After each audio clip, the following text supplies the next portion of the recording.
course, he's my consultant. He's the one that built this for us. Is David And he'll ask all the O'Connor. questions. And I'm David O'Connor. I think we can start over here. That's where the water comes in, and we'll kind of work our way through the system.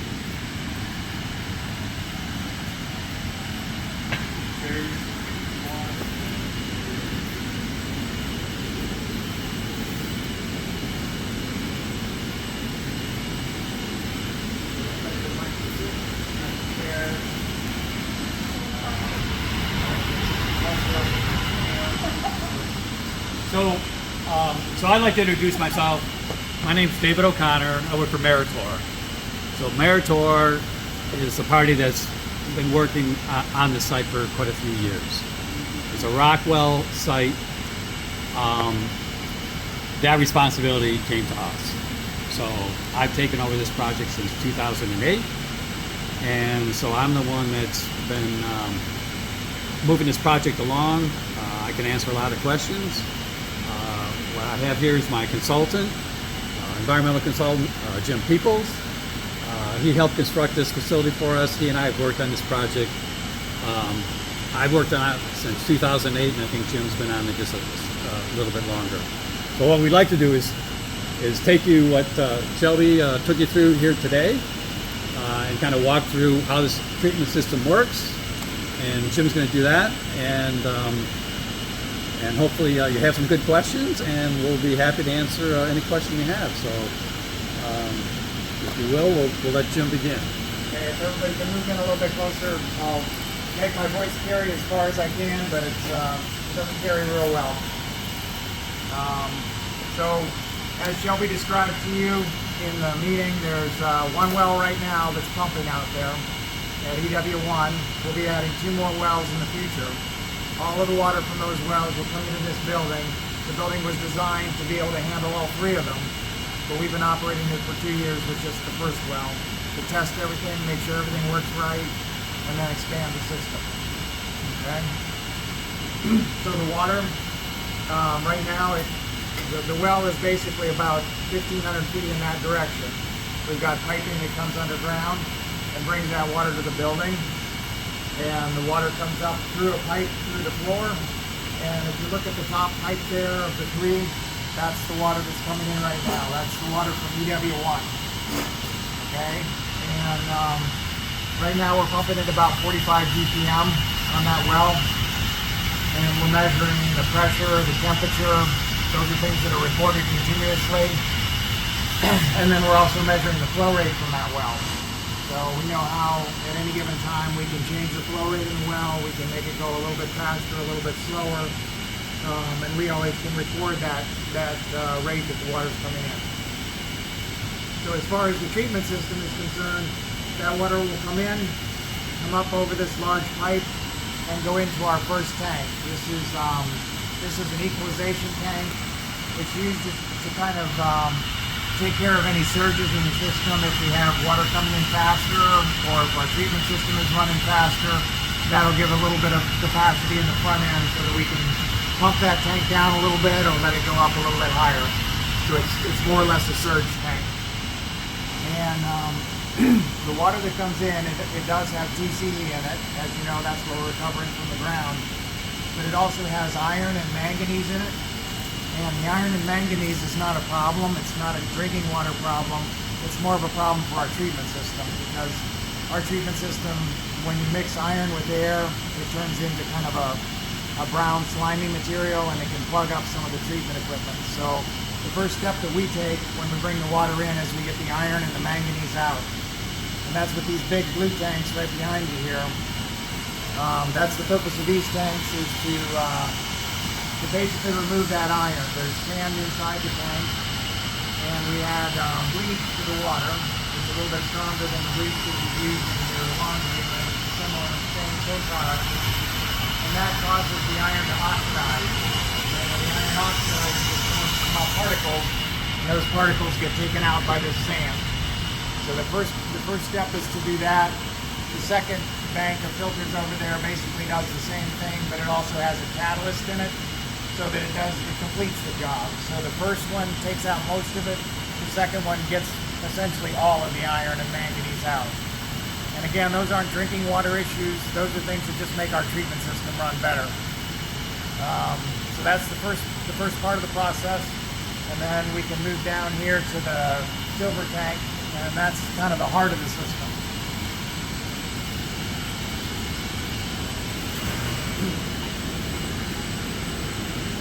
So we got to get the TCE out of the water.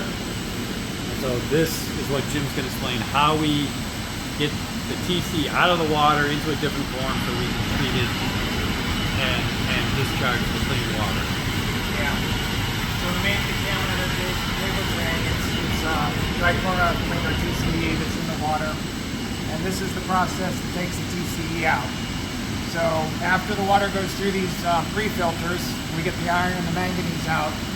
The water comes up to the top of this air stripper. And the air stripper has 6 trays in here. And water moves from the top to the bottom, tray by tray. And while it's doing that, we have air that's flowing up through the middle of it. And it's forming all kinds of bubbles inside there. And those bubbles cause a lot of contact between the air and the water. And they basically transfer the TCE from the water to the air. Okay? So we start up at the top where the water has the amount of TCE that it came into the building with. And every tray that it goes down through, it gets less and less.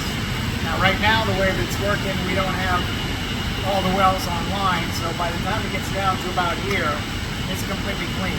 All of the TCE has been removed from it, and it's been transferred to the air. And then but it still continues to go through these additional steps.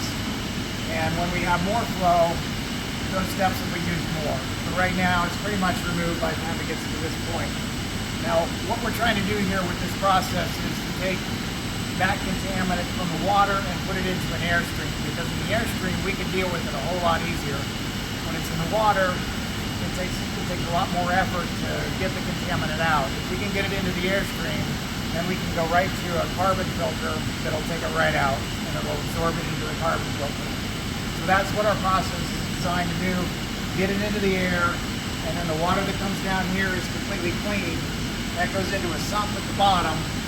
And then we've got controls on that sump that run a pump and pump that water out. Now we could discharge that water right out to Riverdale Creek as it is from here. It's completely clean. But we want to put an extra layer of protection in there on top of that.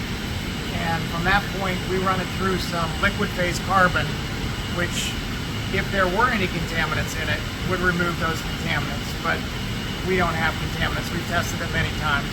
So it's more like we call it belt and suspenders, just an extra level of protection to make sure that we never discharge any TCE to Riverdale Creek. We only want to discharge clean water. So then that water's clean. Now all of the TCE is in the airstream, and the airstream goes out of the top. You can see right up at the top the white pipe. That's being pulled to a blower that sits outside of the building. That blower pushes the air then through big carbon vessels that we have outside. Each one of them has 10,000 pounds of carbon in it. And it runs through three vessels in series. And as it runs through there, the carbon absorbs that TCE and holds on to it super tight. By the time the air gets to the other side, there's no TCE in the air. And then what we do when that carbon eventually does fill up, it won't last forever. When it fills up, we have somebody come in that takes that carbon out.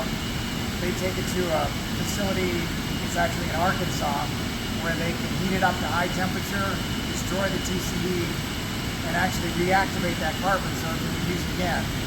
So it can be used over and over again. It's kind of almost like a complete recycling process. But all of the TCE is taken out to the carbon vessels.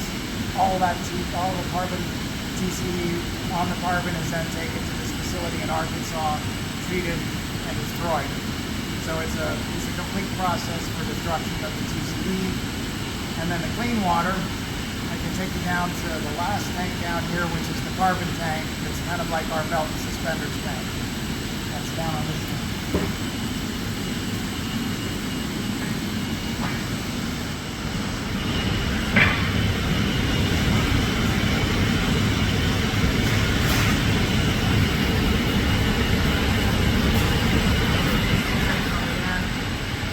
water that's pumped from the bottom of that sump comes through these tanks, and if there were any contaminant in it, if there were any kind of upset in the process, it would get removed here. And then from here, that water goes through a pipe back to the front of the building. And on that side of the building, it goes down underground, goes 1,700 feet out to a discharge point that's on that little creek that runs back to Riverdale Creek. And of course, we sample that. Now, when we started this system up, we sampled it first daily, and then weekly, and then we went to monthly. Once we could prove that we had no contaminants in the water, then from that point on, we sampled it every month. Every month we check the water that's coming into the building, how much contaminant does it have in it, and every month we go out to that point where it discharges, we take a sample, and every sample, now we're up to, I don't know, 70, 75 samples. Every sample has had 0 TCE in it, no detections of TCE. And then on the airstream, after it goes through the carbon, we also test that airstream. And that airstream has very low concentrations in it, concentrations that are typically below indoor air standards, so extremely low concentrations. This system is really built to be state-of-the-art for the country. We would be able to discharge at any other industrial site at much higher concentrations than what we do. We do a very thorough job of polishing that down to very low levels and discharge almost no TCE to the atmosphere. So those are the main components of the system. There's some other parts in here. The sand filters backwash into these tanks, and that just is a way for us to clean those sand filters, and then we accumulate the solids from those, and we deal with those as well. Those get shipped off to an off-site facility, and then any of the water that's in there goes back through the system. So there's no water that comes into this building that isn't completely treated before it goes back out. So where and how do you capture the water? Where and how does the water come into? I know you say it's a pipe that it comes through. How do you catch all the water? From the well? Yeah. How do you catch it, from the different wells? Yeah. So the wells are, they're basically either an 8-inch well or a 10-inch well. And that'll go down all the way, Shelby was saying, down to about 60 feet. That's where we have the bottom of this aquifer. And that well, it's just a big pipe that goes down, but the bottom part of the pipe has openings in it that are about the size of the sand. So sand doesn't fall into it, but it allows water to come in. And then we lower a pump down inside there, and it pumps the water, and as it does that, the water from the sand comes into the well. And we can monitor how much is coming in, we can monitor the level of the water in the well, and we know how much we can pull out. So how much volume is down there now? How much volume? Yeah. Well, because you pumped over 100 million. Well, how many millions of gallons of? 40 million. Right So now, how many? 40 million. So how many? Well, how much volume do you think is down there now? Yeah. So and how much density? How dense do you think that the TCE? Well, with the water and what's the density rate of the TCE? Yeah. Okay. So like concentration, you mean? Yes. How much concentration? Yeah. How TCE? dense is it? Yeah. So the first part of that question about how much water there is down there. The thing about groundwater is when you pull groundwater out, groundwater comes in from outside. It's going to move in, and you can look at the maps over there. But basically, so the soil continuously gets, the TCE is so deep into the soil, and one thing I know about soil is permeable. Yeah. It's sand, it's water, it's rocks, it's everything. It's going to shift. It's going to allow it to flow. So there's no cleaning up of that. Well, there is and there isn't. I know exactly what you're talking about. There are areas where the TCE has actually gone down as a free product, as a not dissolved in water, just a free product down into the aquifer. So radical. In those locations, it's very hard to get it out. There's only a couple of those locations at this site. Our goal is to try to pull that whole plume into those locations that are really hard to remove it from and just contain it there. Keep pumping it until we can get it all out. Now, there are other technologies that could be used in the future in those areas, but those are all on the facility. Those are all locations where there's a lot of TCE present, and that's why we put EW1 over there in that general area, because we could pull a lot of contaminants into it. And ultimately, that's what we want to do, is bring all those contaminants back down to that small area around the facility. That's okay, that's fine and dandy. So now I'm gonna ask you something about the neighborhood. And I want him to answer this. I want Mr. O'Connor to answer this right here. Okay. Okay. How many layers of soil is it out there in our neighborhood right now?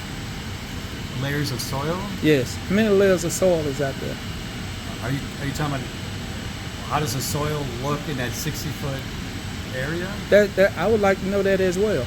But how many layers of So- soil is out there? You have probably 3 general layers. So you're going to have the upper sand layer. And what's that called? What's that called? From a scientific You level. should probably be asking me that question because I know the geology really well. Okay. So the geology is up at the surface. You've got silty clay down to about 15 to 20 feet beneath the neighborhood. Okay, that silty clay is not sand. It's very tight, sticky material. You know, like clay soils, where you can ball them up, and that's the kind of soil that's there. Then once you get down to that 50 to 20 foot layer, then you turn into sand at that point. And you have sand from that point down to about 60 feet, and then there you've got a real impermeable layer of hard clay down at the bottom.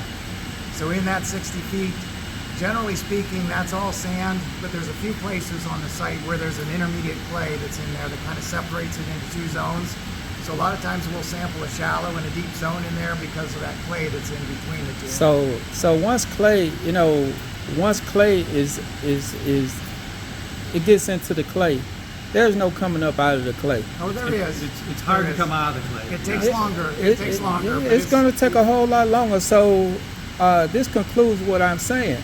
So, and it's evidence of what I'm saying. When this facility had all that sludge, and they knew to come up and dig up all that, you all have no clue. But back there was, I guess the pond probably been as big as this, well, as deep as this is right here. But the whole backside of this plant back here was nothing but a plume of TCE and every other thing back there. There was birds get in there, they die. You know, it was looking like the Exxon oil spill back there. That's how bad it was. It was very bad. And you all came on later, so you probably heard of it, but you probably didn't never get a chance to see it. But I did, because as a kid, when it rained, the drainage was poor, so everything came into the backyards of everyone's backyard, and we played in that stuff. And now I was diagnosed with multiple sclerosis I believe from this, because my doctor said I'm healthy as a bull, but this TCE, they just talk about cancer, but it does cause people to have autoimmune diseases. And Mr. O'Connor,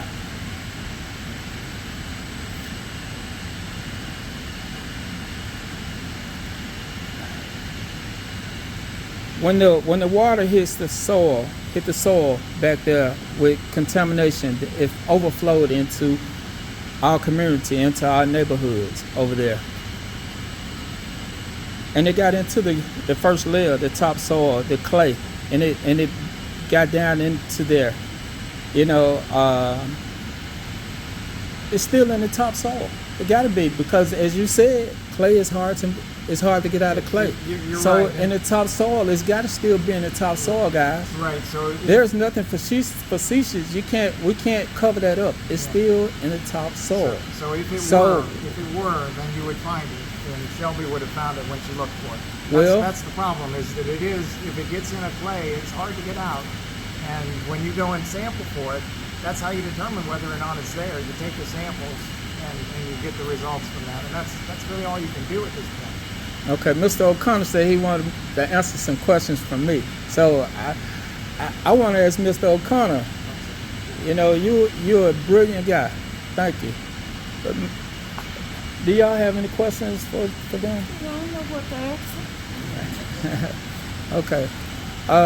But if there's any ongoing, if you all found, or someone else found, or from previous studies that there is anything that's intrusive in our neighborhood or in any house or anything, what would you all do to rectify the situation? Well, to the best of my knowledge, the neighborhood's already been sampled. We've already done the indoor air. as Shelby explained, you have to look at how could human health be affected. So we already went through the drinking water. So we know that nobody in the community is drinking the contaminated water that we're cleaning up. So you're not getting exposure to drinking water. I We know still that there's not drink it. contamination in the soil in the neighborhood. So it's not like anybody could be exposed by coming in contact with it physically, eating it, touching it, or anything like that. So that's another route that's been eliminated. But the most important route that Shelby talked about was the vapor intrusion. So much like we talked about the air stripper, that chemical can come up out of the groundwater, make its way up through the soil, and potentially get into a building. And that's what we have over here in the stamping plant. So the testing and the concern was, is there an exposure route through indoor air? And that's what we did the testing, and then EPA did another 2 rounds of testing as well. So my And question, that was the my greatest question concern. is, what would you all do to rectify